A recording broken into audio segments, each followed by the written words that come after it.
Madame, Monsieur, bonsoir. Très heureux de vous retrouver. Soyez les bienvenus dans ce 19h. À la une de ce dimanche 17 avril, la fête religieuse de Pâques, l'un des rendez-vous les plus importants pour les catholiques, une fête célébrée un peu partout dans le monde chrétien. Nous étions ce matin à l'église Notre-Dame de Fatima à l'occasion de la messe pascale. En politique, à une semaine du second tour de la présidentielle, nous nous sommes rapprochés des équipes de campagne des deux candidats. Quelle stratégie adoptée par Marine Le Pen et Emmanuel Macron pour aborder ce scrutin? Vous le découvrirez dans un instant. Et puis nous terminerons ce journal avec la présentation du nouvel ouvrage d'Ousmane Fadula, L'interminable lutte, tome 2, une histoire vivante et captivante vous entraînera dans un univers atypique. Il est l'invité de ce 19h, on se donne rendez-vous tout à l'heure. Mais tout d'abord, on commence cette édition avec cette découverte macabre à Hamaha, Kaweni, un endroit aussi connu sous le nom de la plage du Pendu. Le corps d'un homme d'une trentaine d'années a été découvert hier par des promeneurs. Les pompiers, la police judiciaire et municipale étaient sur place ce matin. Chafanti Alibako, Assadi, Razafiteheno. Il est 10h ce matin, lorsque les pompiers et la police judiciaire parviennent à ramener la dépouille depuis les Hauts.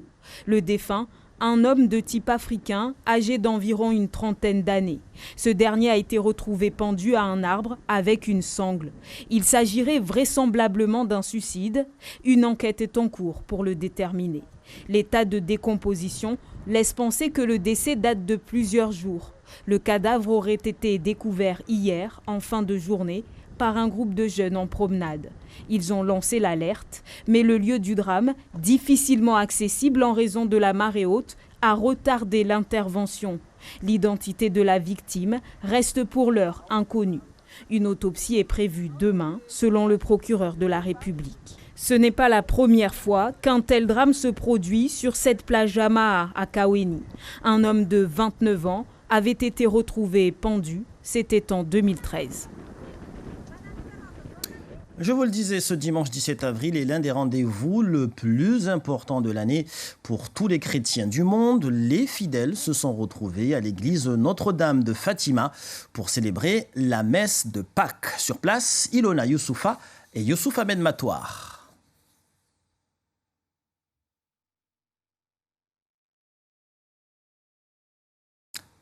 On n'aura pas le reportage pour le moment. Alors nous allons en direction de la Réunion où la fête de Pâques est un grand moment de joie pour les catholiques aussi là-bas qui célèbrent ce dimanche la résurrection du Christ et mettant fin à 40 jours de carême.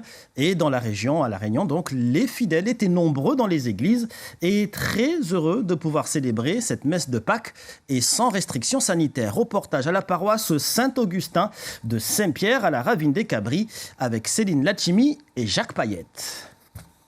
Bonjour madame, c'est l'eau bénite, que Dieu vous bénisse. À la paroisse Saint-Augustin à la Ravine des Cabris, on a troqué le gel hydroalcoolique par de l'eau bénite, une idée originale qui est restée depuis la fin des restrictions. Depuis le début du Covid, par rapport aux gestes barrières, donc on a dû supprimer l'eau bénite dans le bénitier. Du coup, une paroissienne a eu l'idée d'utiliser comme le gel un flacon pour donner l'eau bénite. Aujourd'hui, c'est essentiellement vêtu de blanc et de leur plus beau sourire que les fidèles sont venus célébrer la résurrection du Christ.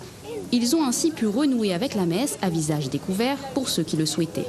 Pour moi, c'est une grande joie parce que c'est vrai, après 2 ans, on était en quarantaine, on était en restriction, on ne pouvait pas parler, on avait les masques qui cachaient mon joli sourire. Et le fait que maintenant, c'est vrai, pour nous, c'est franchement une libération de dire que le Christ est ressuscité. Notre foi a grandi plus parce qu'il fait 2 ans que nous ne l'avons pas eu, cette belle messe-là. Et aujourd'hui, nous l'avons eu ça, et nous sommes très très contents de nous. En 2020, c'est effectivement devant leur télévision que les fidèles ont pu suivre la messe de Pâques. En 2021, ils ont dû s'adapter aux restrictions Covid. Alors cette année, l'effervescence est au rendez-vous pour ce temps fort du calendrier chrétien. On est content que la messe se fasse dans l'église. Ces derniers mois, par rapport au confinement et tout, tu regardes à la télé. Là, c'est une joie pour tous les Réunionnais. Ils peuvent venir la messe, pour assister à la messe de Pâques. Pâques, c'est aussi l'occasion pour les personnes qui le souhaitent de se faire baptiser. Aujourd'hui, c'est au tour de Diane, 8 ans, et d'autres enfants de recevoir ce sacrement. Là, je suis trop excitée parce que déjà, j'ai jamais eu de parrain et marraine. Pourquoi tu veux être baptisée aujourd'hui? Pour entrer dans la maison du... Les meilleurs que n'a plus de restrictions par rapport à elle. Mani ici, par rapport à Mani, baptise ma fille. Et c'est son baptême aujourd'hui. Donc, en tant que parrain, il m'emmène devant l'hôtel. Et voilà quoi. Il va permettre à nous aussi, après de tout ça, de fêter son baptême. Et après, par la suite, faire sa communion. Et on va gagner à apprécier ça avec toute la famille, tranquille. Une fête qui met en lumière la vie. Dans son homélie, le père Lignan Payette a souhaité véhiculer le même message, sortir d'un fait noir et du désespoir, car la vie, dit-il, aura le dernier mot. La politique dans 7 jours précisément, le dimanche 24 avril. Les bureaux de vote seront de nouveau ouverts une semaine avant le grand jour. À quoi ressemblent les QG des candidats si près de l'échéance? Nos confrères de France 2 ont suivi 2 hommes, Louis Alliot, l'un des porte-parole de la campagne de Marine Le Pen, ainsi que Christophe Castaner, président du groupe LREM à l'Assemblée nationale et soutien d'Emmanuel Macron. Reportage Sophie Brune et Sarah Bernuchon. Derrière les candidats du second tour, 2 hommes sont au cœur de la campagne. Louis Alliot, porte-parole de Marine Le Pen. Marine, elle a pris 1 point tous les jours. On n'est plus qu'à 2, hein. Et l'ancien ministre En Marche, Christophe Castaner, qui se demande comment récupérer le vote jeune. Après, il y a 2 sujets. Ceux qui ont voté et puis les 40% de moins de 35 ans qui n'ont pas été votés. 2 lieutenants sur le pont de l'entre-deux-tours.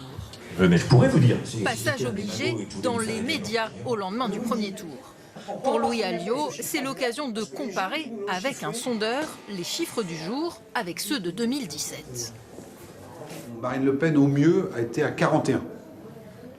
Avant le débat. Au tout début, elle est montée à 41. Là, vous voyez qu'on est à 6, 7, 8 points de plus. Oui. OK. Donc, statistiquement, c'est possible. La victoire est à la portée de Marine Le Pen. Alors la priorité dans l'équipe Macron, déminer un sujet explosif. Préserver notre système de retraite par répartition. Retraite à 65 ans pour Macron contre 60 pour Le Pen. Christophe Castaner assume cette mesure impopulaire. Donc on peut décider du jour au lendemain de dire mais il n'y a pas de problème, finalement on va revenir à la retraite à 60 ans et puis on va faire toute une série de mesures. Je veux dire, quelle crédibilité nous aurions entre les promesses du Père Noël et qui peuvent faire plaisir. La montée des populismes, elle se fait de toute façon pas seulement sur le sujet de retraite, elle se fait sur tous les sujets que les gens ont envie d'entendre. Campagne dans les médias, mais aussi sur le terrain. À Perpignan, réunion des militants du Rassemblement national. Louis Alliot a une préoccupation, ne pas ruiner la stratégie de dédiabolisation de la candidate. Vous allez aller sur le terrain, on ne répond pas aux provocations, on ne répond pas aux attaques si ça se passe, s'il y a des types qui tentent de faire le coup de poing le soir à l'affichage, on décroche. Il faut aller rassurer les gens. Et je veux dire, la France demain gouvernée par Marine Le Pen, eh bien ce sera, j'allais dire, un autre pouvoir, une autre manière de faire, mais on continuera, la vie continuera. Près de Poitiers, Christophe Castaner entame une séance de porte-à-porte. Bonjour. Au milieu des lotissements. Je suis avec monsieur Castaner. Pas facile de convaincre ce jardinier du bien fondé de la réforme des retraites. Vous êtes allé voter dimanche dernier? Oui, je suis voté. Bon. On a un métier physique. La retraite à 65 ans, pour moi, c'est pas possible, je veux dire. Et l'idée, c'est qu'on puisse définir justement les critères de pénibilité pour faire en sorte qu'en fonction de la fatigue physique qu'on connaît en fonction du métier, on puisse partir plus tôt. Pas de campagne sans réunion publique. Allez, on y va. Bravo! Pour Christophe Castaner, c'est devant une centaine de militants dans un village de la Vienne. Louis Alliot assiste, lui, au grand meeting d'Avignon. Dans les 2 cas, il s'agit de motiver un public largement convaincu. Et puis l'actu en images en Europe avec ce conflit en Ukraine qui s'enlise. L'assaut final à Mariupol a été donné par les forces russes alors que le président ukrainien a réitéré son appel pour obtenir des armes lourdes et alors que le port stratégique de la ville de Mariupol est quasiment tombé aux mains de l'armée russe et que 100 000 personnes se trouvent en situation de famine, tandis que la Russie affirme contrôler la quasi-totalité de la ville et lance à ses derniers défenseurs un nouvel appel à déposer les armes. Culture dans ce journal avec l'invité de ce soir. Il est l'auteur du roman L'interminable lutte.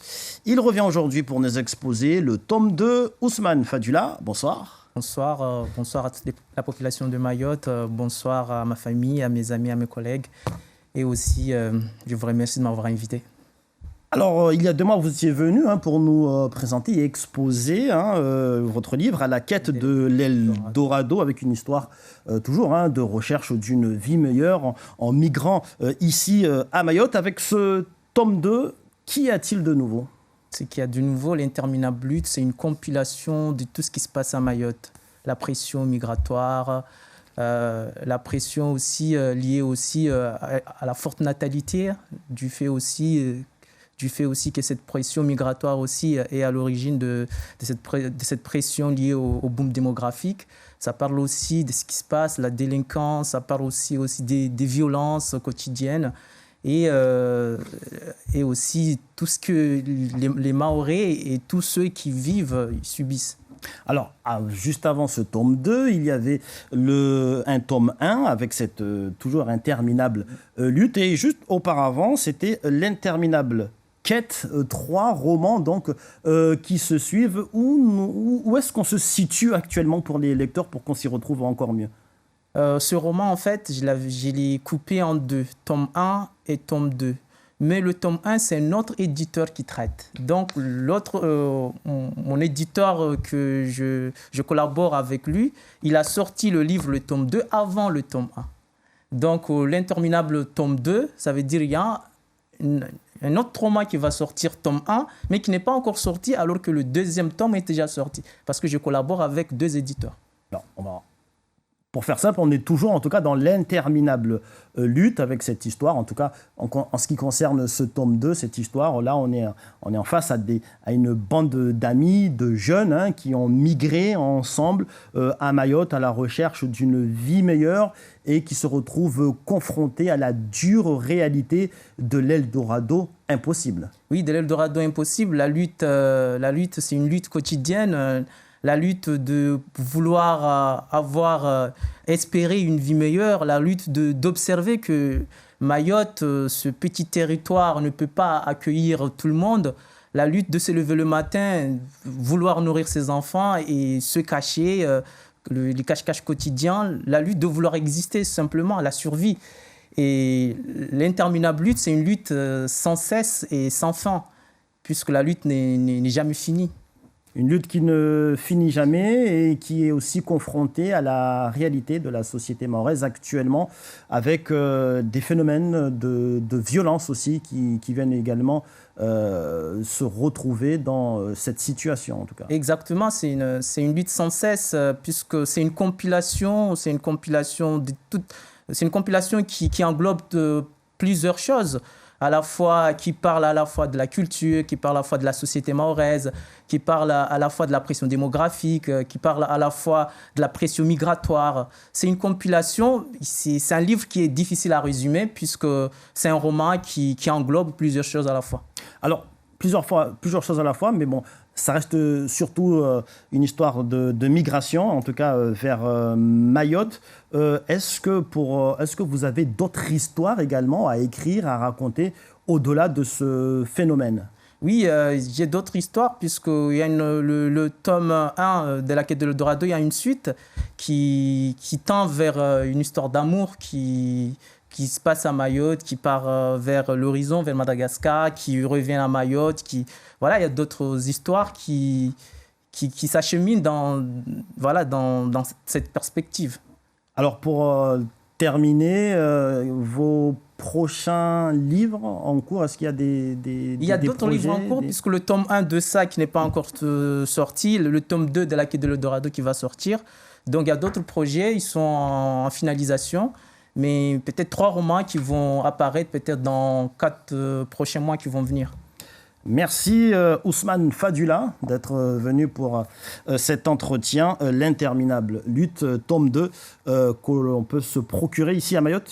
On peut se procurer à Mayotte. J'ai contacté les librairies de Mayotte, mais aussi aux plateformes numériques, Fnac, Amazon, chapitre.com, Decrypt, voilà, dans les plateformes numériques où on peut le commander. Merci à vous. Et l'on termine ce journal avec le premier reportage que nous n'avions pas pu vous diffuser tout à l'heure, et nous l'avons, il est prêt, je vous le disais, ce dimanche 17 avril, est l'un des rendez-vous le plus important de l'année pour tous les chrétiens du monde. Les fidèles se sont retrouvés à l'église Notre-Dame de Fatima pour célébrer la messe de Pâques. Ilona Youssouf Ahmed Matoir.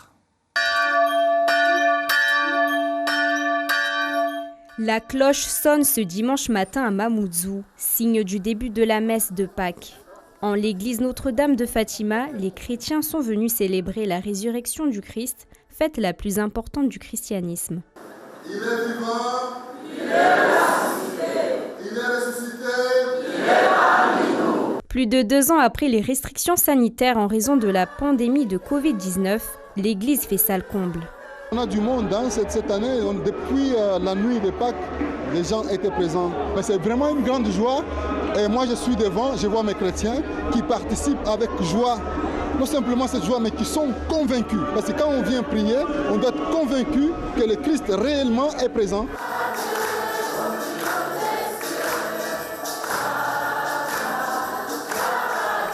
Cette messe, une affirmation de la foi pour les uns. On demande à Dieu ce qu'on veut demander, on donne, c'est tout. Et quand on est ensemble comme ça, c'est mieux, Dieu nous attend facilement. Même si on est à l'extérieur, on participe à l'église. Ce n'est pas nécessaire qu'on soit à l'intérieur, même à l'extérieur, c'est suivre les étapes de l'église. D'autres viennent découvrir les rituels de la croyance chrétienne. Pour vous dire la vérité, c'est la première fois que je viens à l'église. La première fois, c'est ici à Mayotte. Et je suis venu en fait accompagner l'un de mes meilleurs amis ici, qui baptise sa nièce. Prochaine grande célébration dans le calendrier catholique, l'Ascension, jour qui marque la montée du Christ au ciel et donc la dernière rencontre de Jésus avec ses disciples.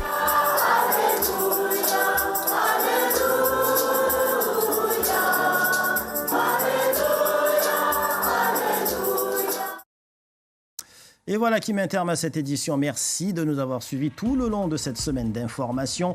On se retrouve pour la version mahoraise juste après la météo. L'info demain à 13h, le journal de Sidi Daroussi. Et à 19h, le JT présenté par Génial Atoumani. Merveilleuse soirée sur notre chaîne et à tout à l'heure.